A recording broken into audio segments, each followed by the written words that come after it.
Hi, my name is Julie Negron. I'm a registered dietitian. I've been working in dietetics for 30 something years now, and my specialty is gastrointestinal nutrition and medical nutrition therapy for various gastrointestinal diseases. I'm here to answer your questions. A little bit about me. I have I have some experience with this personally with celiac disease and have been, let's see, it's been about 15 years. So um, I know what it's like to have dietary restrictions and have to follow uh, a restricted diet, but it's very possible. I've um, really been creative with finding ways to make these restrictions as palatable as possible. And and so I just want to let you know that I know what it's like. We have Vikash Patel. Let's see. Hi. Um, let's see. We have some questions. What is our first question?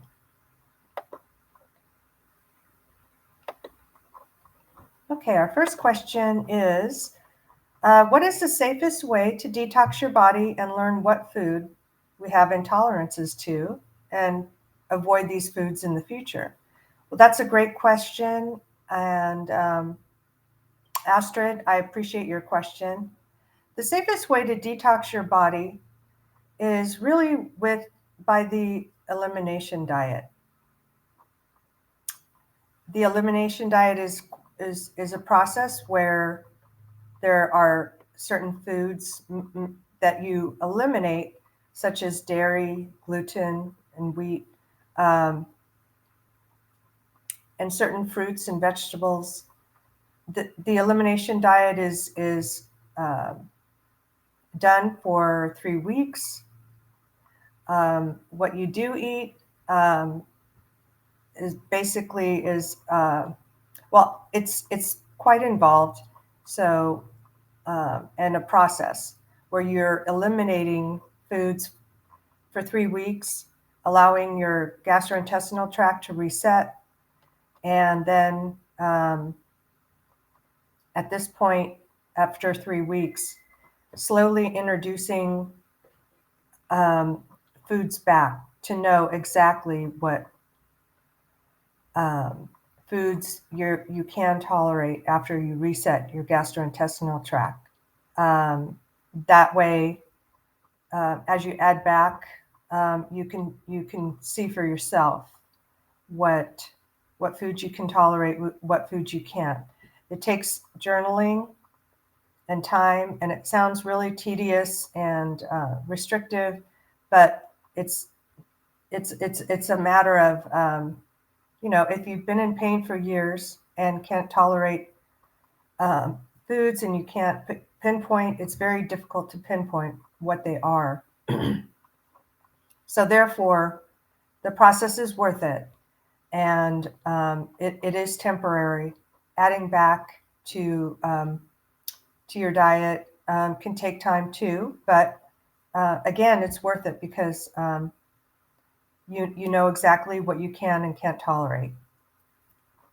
So in order to really give you the information that you need, we would need to talk and have a conversation and have a series of meetings with me and go through the process together um, to go into the details of what foods to eliminate and then how to add them back.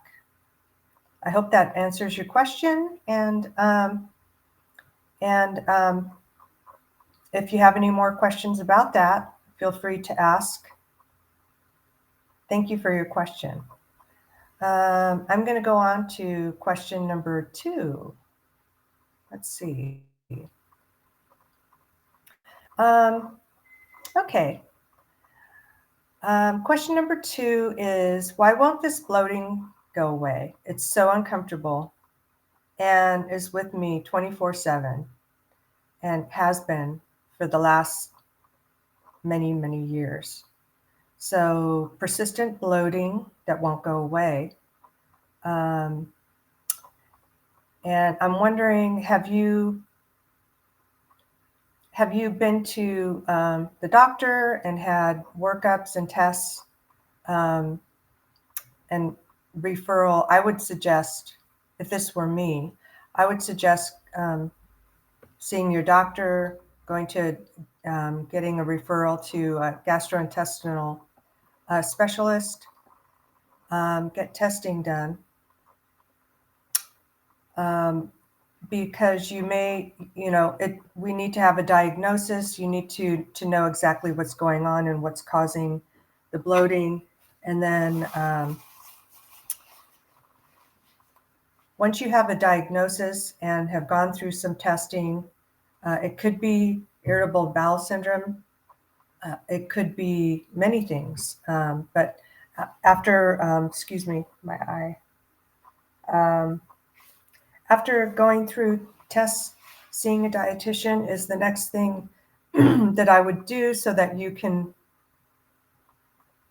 go through the nutrition care process, which is basically um, we do a nutritional assessment, a very thorough nutrition assessment where we look at your medical history, labs, um, what do we do food recalls where we look at everything that you eat, and sometimes it takes journaling on your part to narrow things down of what foods are causing the problem.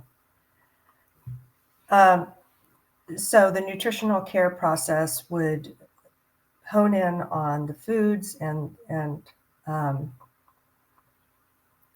maybe perhaps if you have to be on medication, what food and drug interactions you need to look out for, depending on that. So um,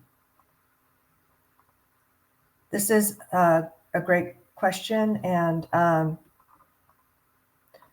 kind of a long answer, but definitely I would get yourself checked to see what the source of the bloating is. Go to your regular doctor.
Hi, Julie.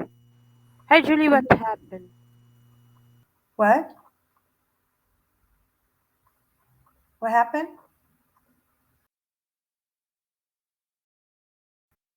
Hello?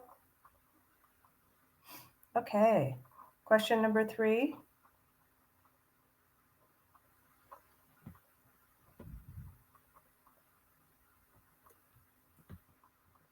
Okay, now we're on question number 3. I have IBS, BAM, BAM, SIBO, and NAFLD. And not one diet feeds all. I can't digest raw food, so have to have a microwave salad. Bloating constantly, dietitians at a loss. Taking billions of friendly bacteria, green coffee capsules, and apple cider meds. Any ideas, please? Okay, you have quite a few things going on.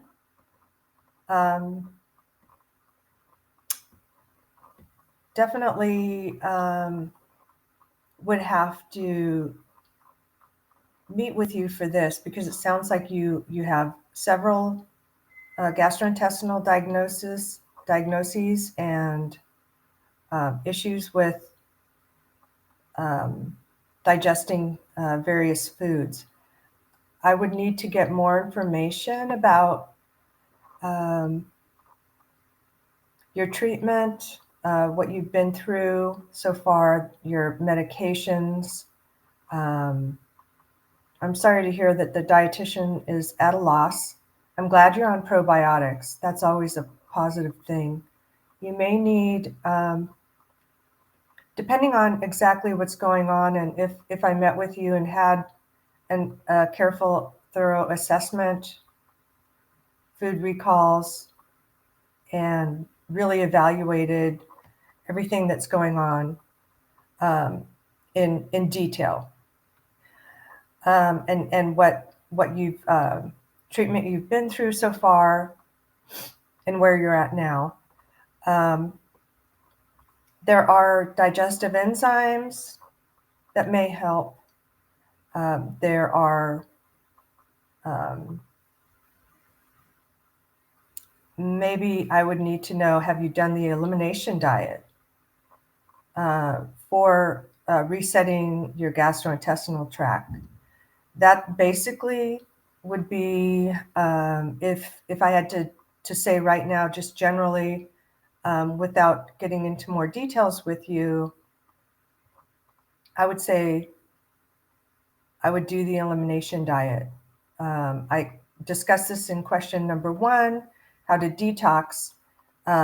It's really not necessarily detoxing, but it's just resetting your gastrointestinal tract, clearing out and avoiding, excuse me, this is Lucy, my cat. She likes to join me sometimes. So it's basically removing any kinds of the types of foods that are known to cause problems with our digestive tract. The common allergens such as dairy and wheat, gluten, etc. There's a whole list of foods that would be eliminated for 3 weeks. This resets your digestive tract. And then at that point, it may be uncomfortable during that time. There may be symptoms that come up during that time too. And then after the elimination diet, we could see where you're at as far as reintroducing some of those foods. And then I'll be honest, it can be a tedious process, but it sounds like you're going through a lot. And since the dietitians are at a loss, you're taking probiotics and doing certain things. The only thing that I can think of at this point would be to do the elimination diet with a dietitian and with your doctors, okay, as well, because if you have hypoglycemia or other conditions that would maybe high blood pressure, things like that, we would need to know all about that first before doing the elimination diet. So it would be, we would be tracking you and keeping in touch closely. I hope that helps, and I know how the bloating and everything else, all the symptoms can feel. I'm glad you're doing some the probiotics as well, but we would need to do the elimination diet to really know what's going on with you and do a deeper dive. So Joanne, you can get a hold of me here at Casa de Sante. We could set up appointments and do the nutrition process. Okay. Great. Well, thank you for your questions. I really appreciate you know the question and answer time that we have, and it's so nice to meet and have this time to get to know some people who are going through a lot. And we will continue soon. We'll reflash the podcast.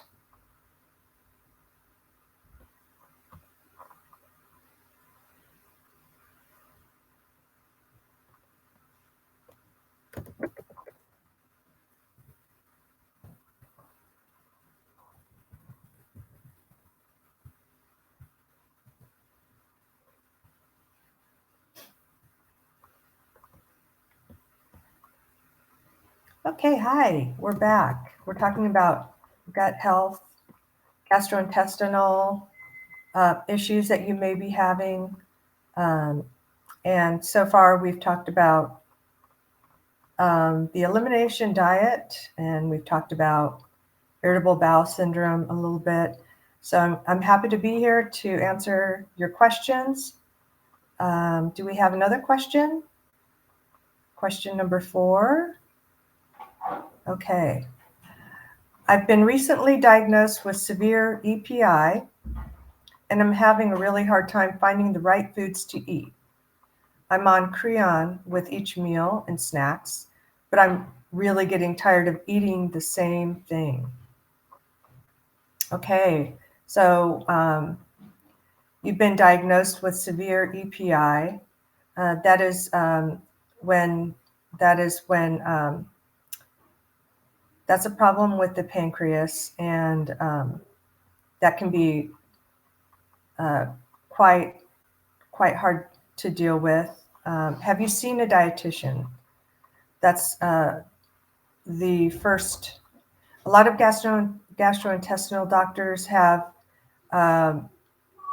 other paraprofessionals that they are that they refer to. I'm wondering if your gastrointestinal doctor has referred you to a dietitian yet. I know it can be tiring eating the same thing at this point. And really, if we would have to, for the process of finding what are the right foods for you to eat, we would really need to know other things about your medical history. Besides having severe EPI, in addition to that, what is your medical history? Do you have diabetes or high blood pressure or other gastrointestinal issues going on, food allergies, things like that, to really hone in and individualize, because that's really what this is about, to take your gastrointestinal difficulties, diseases, and honing in on, based on you individually, your likes and dislikes, your medications that you're on, to expand your diet, and see what are the options for you to eat, get the nutrients that you need, to help you be as asymptomatic as possible. That's really what it would take with this. I'm sorry to hear that you've been dealing with EPI. It can be really painful, and you might have been diagnosed with a few other things, and then they finally diagnosed you with this. And so I know it's difficult. Again, it would take some time to and more details to get to know you and what are the right foods that you can eat, so that you don't have to eat the same thing all the time. That is really tiring, and I'm sorry to hear that.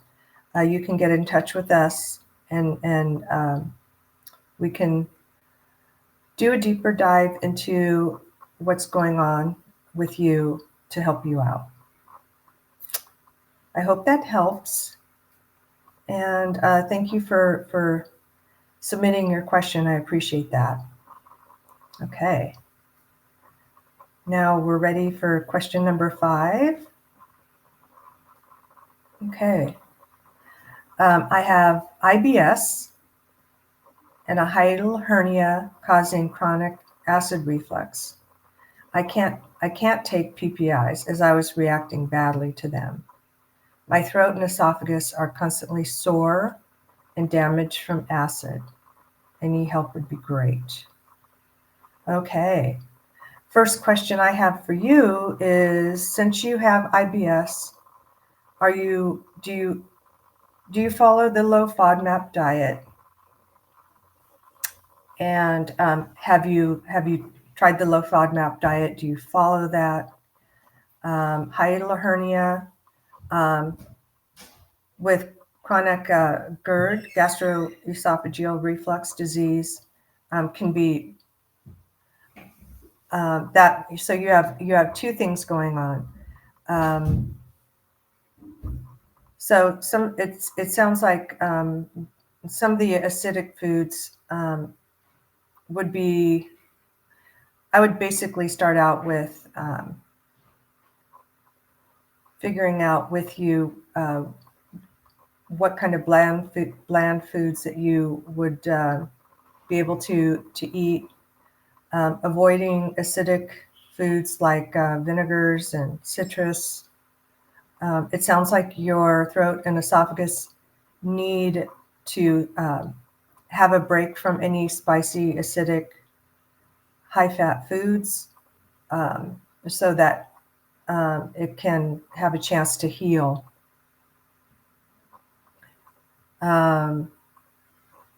So, the GERD and everything, just having a chance to heal and following low acid, low spicy, not avoiding spices would be the first thing.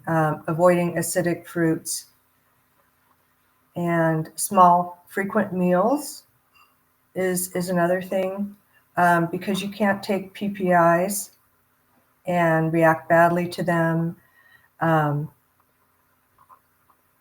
Small, frequent meals may help in digesting smaller amounts at a time. So, have you tried anything like that? That would be so. Overall, in summary, small, frequent meals, avoiding spices and spicy foods, avoiding acidic foods, allowing your throat and esophagus to heal by eating bland foods, basically, and preventing any of that reflux from happening as much as possible. Those are the main things that I would focus on. And I hope that helps. Thank you. Thank you for submitting your question.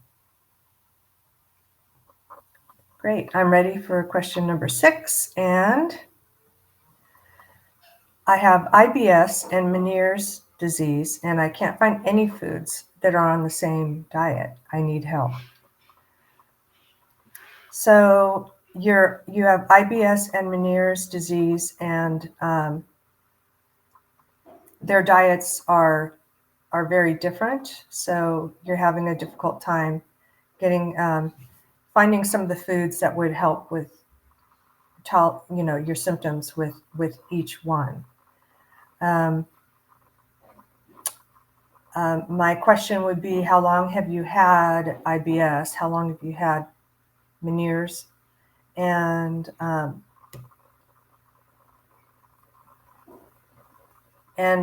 which one came first? Have you tried the low FODMAP diet for IBS, and how how well did that work for you?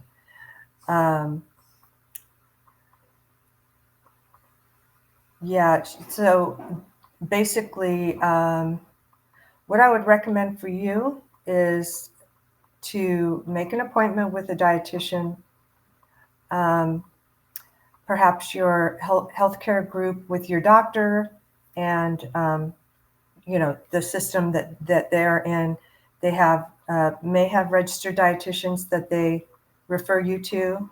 Um, our registered dietitians, like myself, we could help you, because it sounds like you need to really have a careful assessment of what foods that you like and dislike, what medications are you on, um, and other medical history that you have, so we could really hone in on the foods that you can eat, and to sustain a healthy weight. We wouldn't want you to lose weight, lose too much weight, and get to a point where you become frail from not being able to eat much. Um, so I would definitely recommend to have medical nutrition therapy, is what that's called, when you have the services of a registered dietitian, go through the nutrition care process, and hone in on any individual, what your individual medical history is, so that we could help you, um, you know, come up with a meal plan that would work well for you, that you can enjoy. Um, so I appreciate that question, and I would definitely want you to seek further help with that. Thank you. All right, do we have, okay, question number 7. I have IBS, irritable bowel syndrome. I can't eat fructose. I have oral allergy syndrome and PCOS. I've been trying to lose weight for years and have had no success. Is there any kind of meal plan that I can follow that won't trigger my IBS, OAS, and is still effective, even with me having PCS? Absolutely. There definitely can deal with all of these together, based on your medical history. We could come up with a meal plan together that would be low FODMAP and free of fructans, free of any allergies that you have orally. And then for PCOS, I would wonder if you're on metformin, what treatment that you've had for that, and how long you've had that going on, so that any food drug interactions associated with that, and any other medications that you're on. So we could hone in on what is low FODMAP, and any avoiding any allergens that you have orally as well. And then for weight loss, as well, just tying that in with your figuring what your calorie needs are, and based on collecting all of this information, come up with meal plans if you're able to be active. What kind of activities would work well for you? It's really about you and individually what would be effective um, based on all of the disease issues, allergies that you have, and put a meal plan together that would suit you, and maybe an activity plan that would suit you.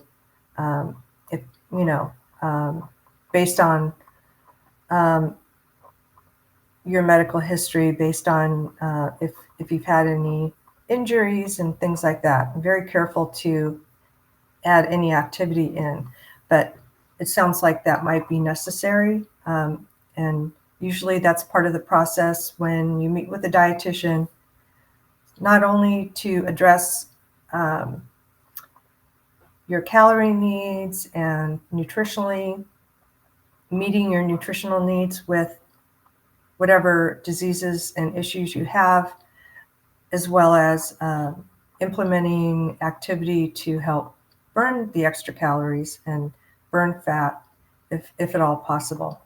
That would take some um, looking into your individual medical history. So that would be the next step, Carol, is to really have a meeting with you to see what you've tried before, what doesn't work for you, and what does work for you. So perhaps we could meet sometime soon, or you could contact registered dietitian that works with your doctor and your healthcare plan. Thank you for your question. I appreciate that. And question number 8. I have chronic fatigue, and because of my acid reflux, I can't take or eat anything with caffeine.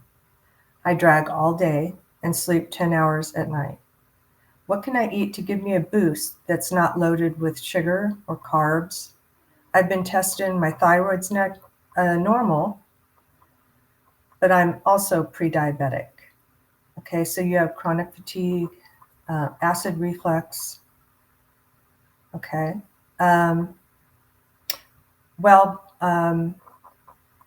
have you been diagnosed by a doctor? Is my first question.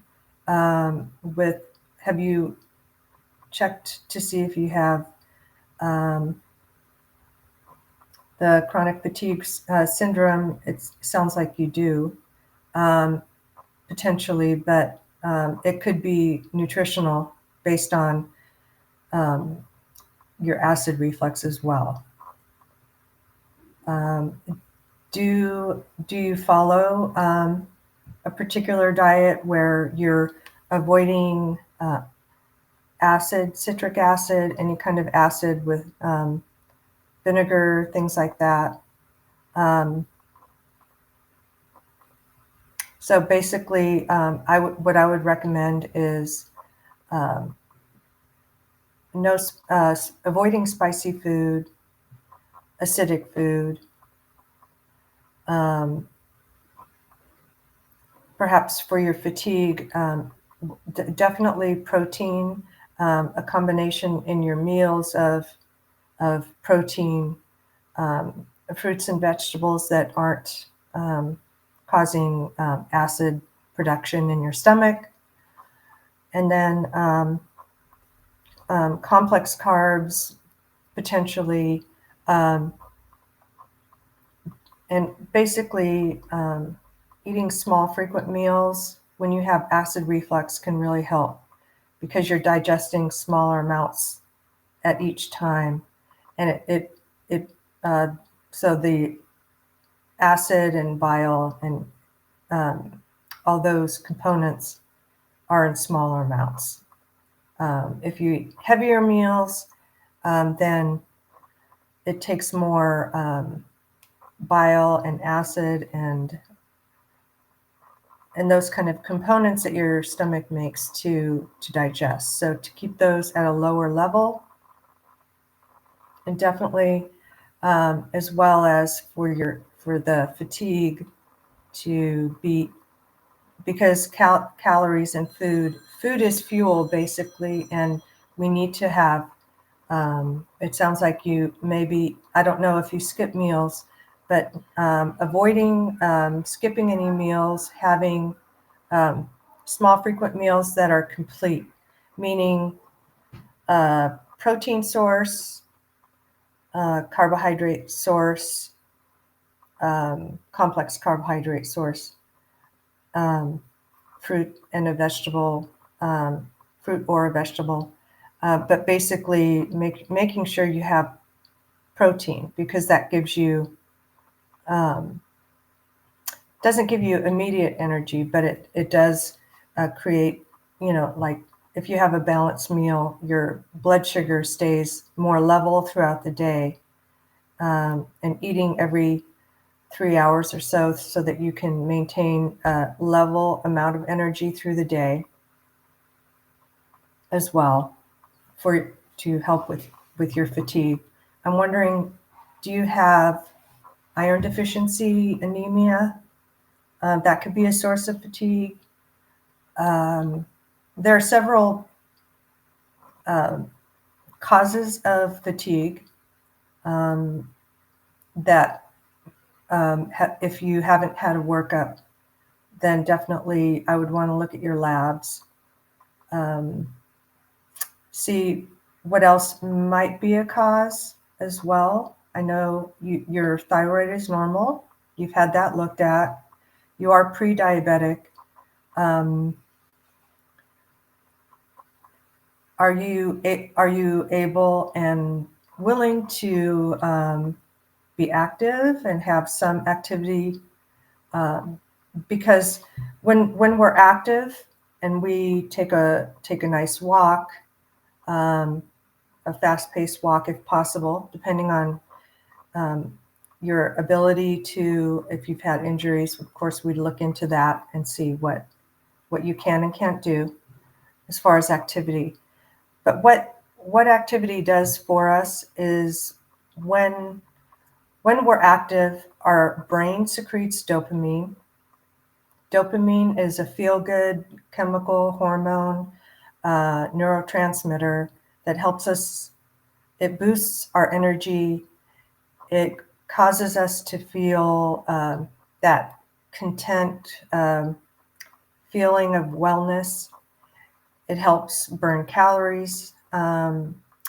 If you are overweight and need to lose weight, so it can boost your energy, your outlook. Um, it can help you digest food, because as you're moving, it helps the peristalsis, the activity of your intestines trying to break down the food.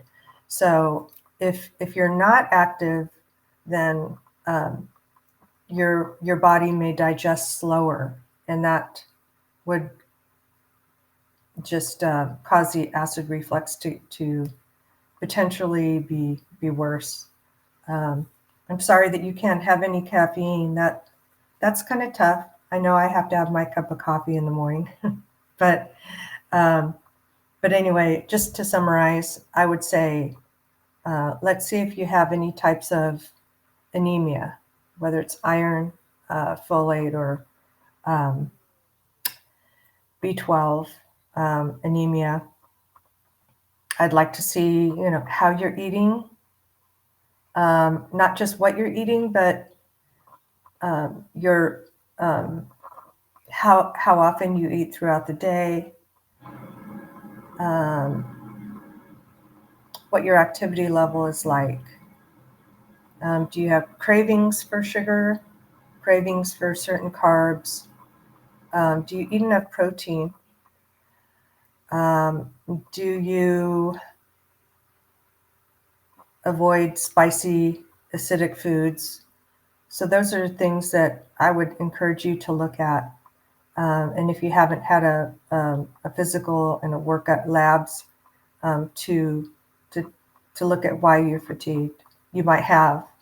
So we would need to go into a deeper dive with you as far as that goes. So I hope that helps. And thank you for submitting this question. You have a lot going on, and so those are the things that I would suggest to look at first. Okay, great. Next question. Why do all the FODMAP apps recommend eating tomatoes and broccoli when IBS people can't eat seeds? Okay. Well, I'm not sure what FODMAP apps you're looking at, but people with IBS, it's not necessarily that they can't eat seeds. I don't know if maybe, are you talking about diverticulitis? Because people with IBS and following the low FODMAP diet, they can eat FODMAP foods like broccoli, for example. They can eat FODMAP foods. It's just it's how much can they eat at one time. If they eat a small amount of broccoli, they may be able to tolerate it without a problem. But if they have broccoli for lunch and then they have another high FODMAP food for dinner, say a dairy product like cottage cheese or something, those two together may cause symptoms, but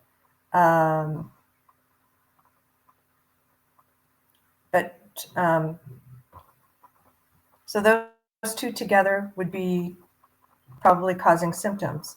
But if you spread it out, and because our symptoms can be cumulative, we can have delayed reactions. It's hard to know exactly, but you still can have some individually. I would, you need to know individually what you can and can't tolerate because everyone's different. But if you do have IBS, you're following the low FODMAP diet, you can include some FODMAPs like broccoli. But it just depends, on the amounts. A small amount here, and then a couple days, and you include a small amount again. Perhaps you can tolerate it. But back-to-back meals of having foods that are high FODMAP can produce the symptoms. So I would need to know more about what apps you're talking about. There's a lot of information out there, and that's what registered dietitians are here for, is to really help with just dealing with the minutia of misinformation or partly truthful information, what's true, what's not. We're trained in such a way that we are really the only types of nutritionists that can work in the medical field alongside doctors and nurses in the healthcare field. So some of the apps and information out there maybe have misconceptions and partial untruths. I would need to know what apps you're talking about. I appreciate your question, and if you need more information about FODMAPs and what the low FODMAP diet looks like and some low FODMAP foods, Casa de Sante has this information and all of the information on this site is credible and double checked by professionals So you can definitely check out the website here and see what is low FODMAP and how to handle, including FODMAP foods, so that you can still be symptom free. Thank you for your question. I appreciate that. And ready for the next question. Okay, let's see. I was recently informed not to drink any water or beverage with my food. A simple solution to try. Drink after you eat. I tried it and it seriously stopped my bloating. Water makes your digestion faster by diluting the stomach acid, so your food gets emptied into your small intestine too soon. This causes fermentation, which makes gas and bloating. Could be worth a try. Could help you too. I have IBS and GERD, and knowing this has helped me. Well, Glenda, thank you for your insight here. And I'm glad that drinking water or any beverage, apart from when you're eating, has helped you. Drinking after you eat, okay. I can see what you're saying there, and how just allowing your stomach and your intestines to digest your food without having too much water, and it definitely. I'm not sure how much water you drink, and a lot of times I recommend drinking water first thing in the morning when you get up, having a glass of water then. And then I have read information, and there is information out there about if someone does have a lot of bloating, to drink fluids apart from your meals, so that your gastrointestinal tract is digesting the foods without being diluted with any other liquids. It's definitely worth a try to do this. It sounds like it's helped you. So I'm glad to hear that. Thank you for this question. I appreciate your insight and your suggestion, and I'm glad it's helped you.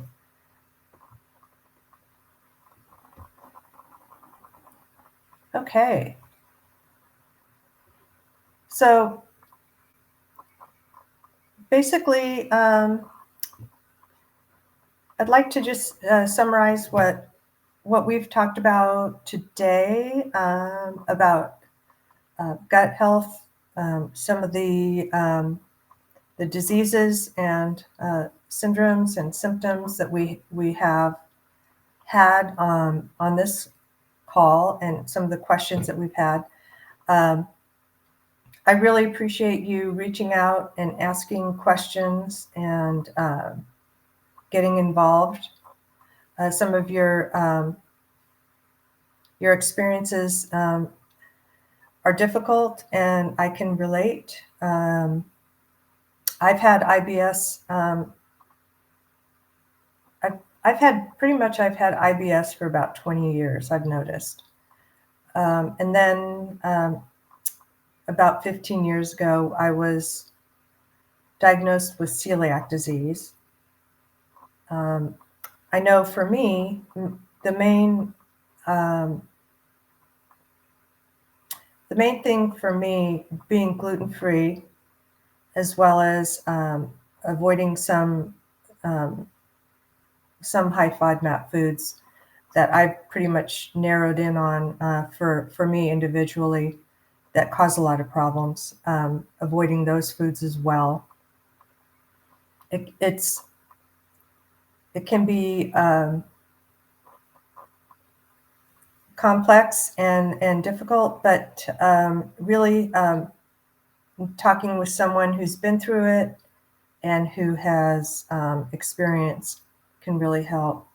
I know for me, the main challenges are eating out and being social. Um, I do use the gluten-free, what is it called? The app that says, Find Me Gluten-Free. Um, I know the gluten-free, the restaurants where I can go that it's safe to go to. Um, and I always drill the waiters and waitresses and have them check and double check about sauces, about if food's been fried in the same fryer, and dealing with cross-contamination. And sauces is something made with soy sauce that is, isn't gluten-free. If I go to Asian restaurant, I definitely bring my own. I bring tamari because it is a gluten-free sauce that I can use instead of soy. My main issue with celiac disease is basically osteopenia. So I get DEXA scans on a yearly basis to follow my bone density and get bone density tests on an annual basis because of this. Supplementing with vitamin D and vitamin K, and other supplements as well. I do take digestive enzymes and probiotics. The various strains of probiotics that I take have really helped. And so far, I've been really concentrating on my bone health for the last, I would say, 7 years, doing a DEXA scan every year, and really, along with the dietary, eating, foods that are high in calcium, high in vitamin D, being, really strictly gluten-free and symptom-free. I do exercise. I do aerobic walking on a daily basis. I do strength training. Strength training is really important in building bone, and so that's something that's my own experience. Dealing with the challenges of celiac disease and IBS. I really, for low FODMAP foods, there's only a couple of foods that I need to stay away from. I've really paid attention to what I can and cannot tolerate. So just, and being creative with superfoods. And I'm not vegan or vegetarian, but pretty much eating the Mediterranean, I guess you'd say the Mediterranean style eating with healthy fats and lean proteins. And just the activity part of that as well has been, if I don't walk after I have, if I don't walk in the evening, and I can tell the difference because I'm not digesting. The walking really helps with digesting. That activity helps with the peristalsis of digestion. So that's a little bit about me and my story. We have another question that just came in. Why are safe portions the same for big bodies and small bodies? The same for men and women? Okay, that's a good question.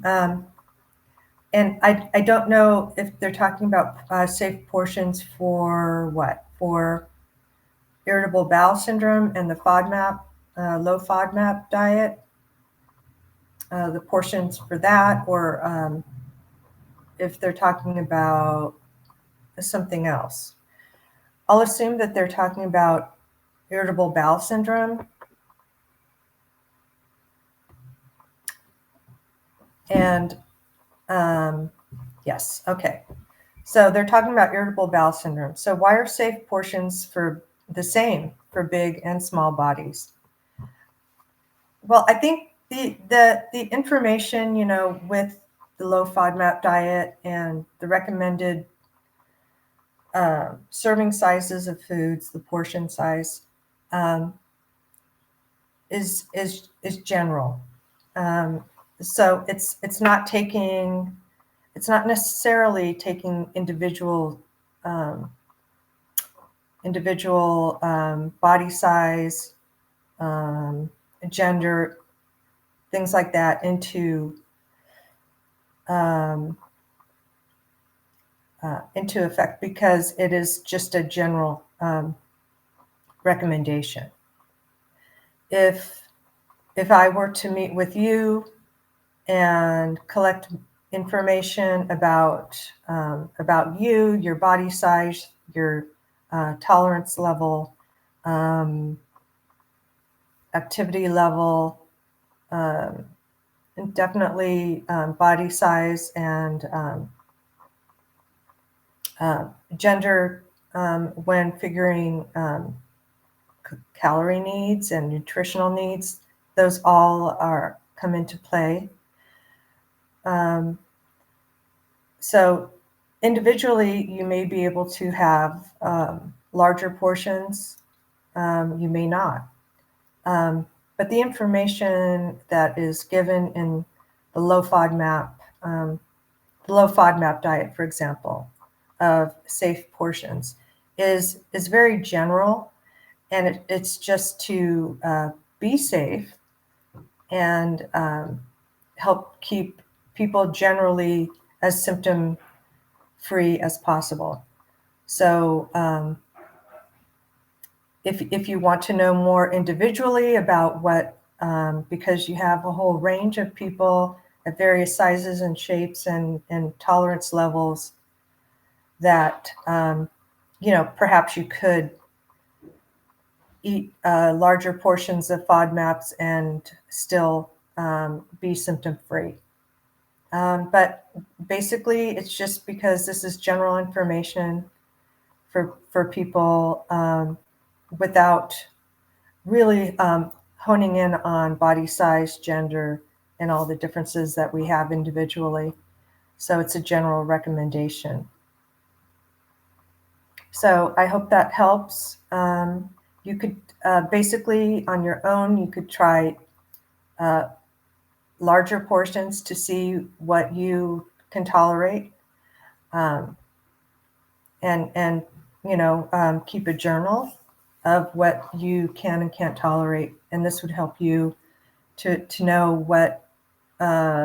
what portion sizes are good for you. So it was nice having this conversation with you. Thank you for submitting your questions to our question answer, and I appreciate your involvement with our website, and I hope answering your questions has helped you. If you need further information, you can check out our low FODMAP meal plans, tips and tricks, some of the professional help that we have to offer, some of the foods that we have to offer as well. And I thank you for being a part of our conversation today. And I hope to see you soon. And have a great week, and we'll see you next week. Thank you. Bye-bye.